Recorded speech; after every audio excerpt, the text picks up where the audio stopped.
आज इस सवाल को देख करके भागना नहीं है, हमारे साथ साथ बना रहे हैं, आप सीखिए। आपको देखने में लगता होगा सवाल बहुत भारी है, कठिन है, लेकिन सवाल बिल्कुल आसान है। इस टाइप का सवाल देखते ही बच्चे क्या करता है, बनाना ही नहीं चाहते हैं, लेकिन बिल्कुल आसान है। इसको आज आपको हम बिल्कुल आसान तरीक़ा से बता रहे हैं। आप एक बार देखिए वीडियो को, सवाल आप ज़िंदगी भर के लिए सीख जाइएगा। देखिए यहाँ दिया हुआ है 2 पावर x बराबर 8 है, तो यहाँ 2 पर पावर x है, x लिख दिए। यहाँ 8 है ना, तो 8 का एलसीएम कर लेते हैं। 2 कान से 4 दूना 8, फिर 2 कान से 2 दूना 4, फिर 2 कान से 2 कान 2, 1 2 हुआ, 1 गो 2, 2 गो 2, 3 गो 2, तो इसका मतलब हुआ 2 पर पावर 3 है।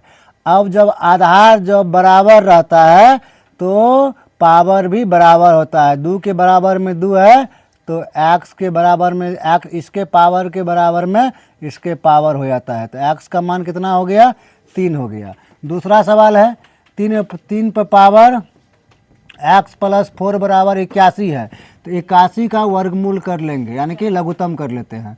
3 कान से 27 तिया 81, फिर 3 कान से 3 नंबर 27, फिर 3 कान से 3 तिया 9, फिर 3 कान से 3 कान 3, तो क्या गो 3 हुआ, 1 2 3 4, 3 में पावर कितना हो गया, 4।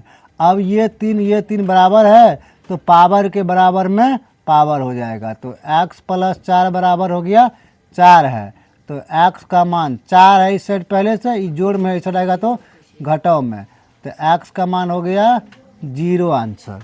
दूसरा सवाल है 2 पे पावर x प्लस 4 बराबर 16 है, 16 का लघुत्तम निकालेंगे। 2 कान 4 दूना 16, फिर 2 कान से 4 दूना 8, फिर 2 कान 2 दूना 4, फिर 2 कान 2 कान 2, 1 2 3 4 को 2 है, तो 2 पावर कितना हो गया 4, तो 2 पर पावर x प्लस 4 बराबर, अब ये 2 बराबर है, बेस बराबर है तो पावर भी बराबर होता है। x प्लस 4 बराबर 4 है, तो x बराबर 4 है, घटाओ 4, x के मान 0 हो गया।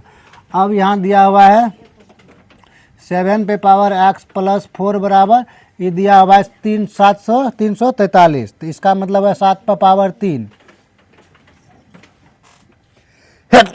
अब इसको क्या करेंगे, ये और ये बेस आधार बराबर है तो पावर भी क्या हो जाता है, बराबर हो जाता है। ये 3 है तो x बराबर हो गया 3, घटाओ 4, 3 में से 4 घटेगा तो -1, x का मान हो गया -1। आप सभी से होमवर्क दिए जा रहे हैं, इसको बना करके कमेंट करके बताइए इसका आंसर क्या होगा। अगर आप वीडियो अच्छा लगता है तो वीडियो को लाइक शेयर कमेंट जरूर करें।